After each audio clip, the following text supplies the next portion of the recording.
I play flute. I've been playing for about 11 years now. I've been playing since I was in 6th grade. I went to Southwest, so I played in the marching band, and I also played in the concert band there. Afterwards, I started at Our Lady of the Lake University.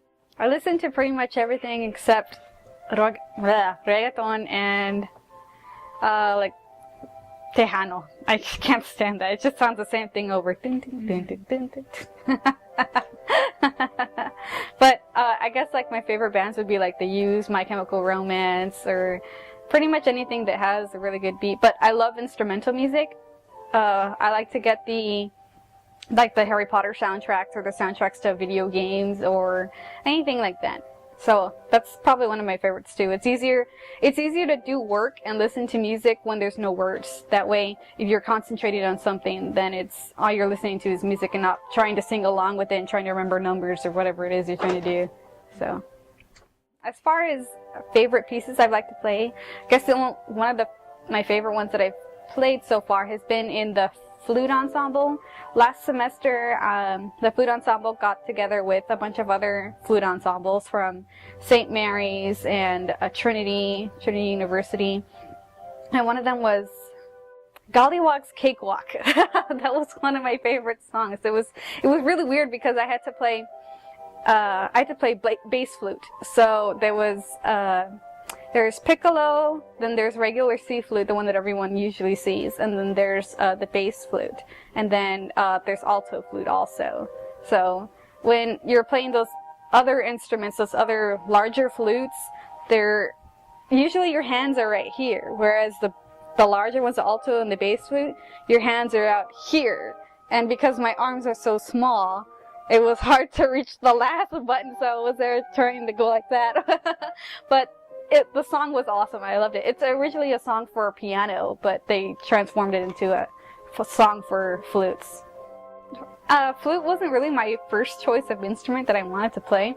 I never really wanted to play flute when I was younger. My dad had bought the flute that I was playing for my sister, the one who plays trumpet, but she didn't want to play it. Or more of the fact that she had tried to play it, but her professor, who saw her, said, "No, that's not your instrument." He could just tell that's not hers. As soon as he gave her a trumpet, she was just like, "Wow, this is mine, like I can play this." It was hard for her to play the flute.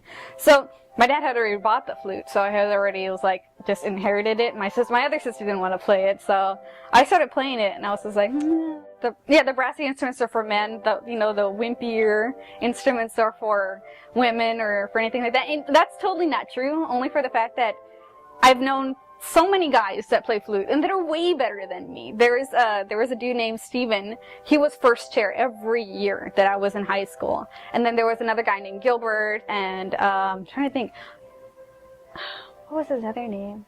I can't remember.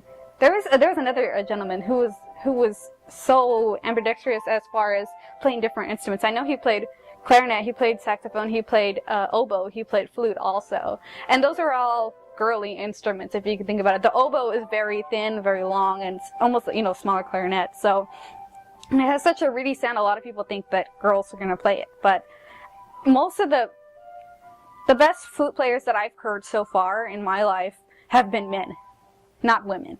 So, as far as that, I think it's totally not true. There's no stereotypical thing. I think I would play trombone like my dad, only for the fact that because he did it and I thought it would be cool.